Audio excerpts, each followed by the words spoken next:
Hey, how's it going guys? HEZ here.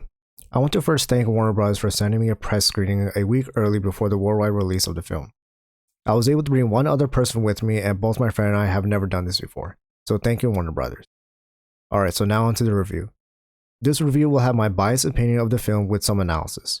The film is written and directed by James Gunn of Guardians of the Galaxy fame and stars Margot Robbie as Harley Quinn, Idris Elba as Bloodsport, John Cena as Peacemaker, and many more. The Suicide Squad is the story of a group of villainous individuals tasked with completing impossible missions for Amanda Waller to decrease her sentencing. If any orders are not followed, then the insubordinate villains will be killed immediately via an explosive in their head.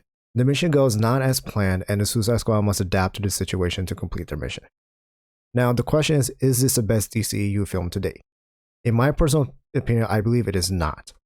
That crown is still worn by Man of Steel starring Henry Cavill, but it is definitely in the top 3 of the DCEU. The film is directed amazingly, with Gunn's personality oozing through the screen with his characters and dialogue. This is definitely a James Gunn film. There's a lot of humor in this film that will entertain the audience for the entirety of the runtime. I laughed out loud a couple of times, but the majority of the jokes were simply giving me smirks and not actual laughs. There's also a lot of gore to this film that is greatly appreciated and enhances the enjoyment of the film. We all know that some of these characters will be killed off as if it is with the concept of the Suicide Squad.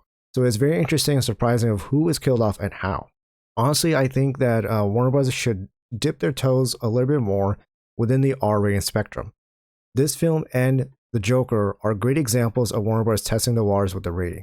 The interactions between Idris Elba and John Cena were very entertaining, and they had great chemistry between them in terms of just a simple macho competition. They both try to outdo one another in violence and accomplishments. Ratcatcher is a surprisingly great character played by Daniela Melchior. She is the heart of the film and one of the characters we hope will survive. In addition to that, we get the wonderful Margot Robbie playing a great Harley Quinn, and I think this interpretation of Harley is the best live action one yet. Even better than her solo outing as Harley Quinn in Birds of Prey. The editing of the film was great, with no concerns of any CGI shots being cheaply produced. I didn't find any issues with lighting or the cinematography. The script was great, and the chemistry between the co-stars is high class. Now, on to the rating. I'm going to rate the Suicide Squad an 8 out of 10. With the combination of R-rated violence and James Gunn's humor, it is an entertaining film that I recommend others to watch on the biggest screen possible.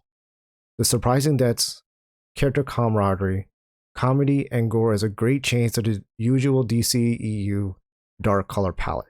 Yes, I know the Suicide Squad is an R-rated film with some dark colors, but the use of the colors is much more vibrant than what we've been seeing with the Zack Snyder films.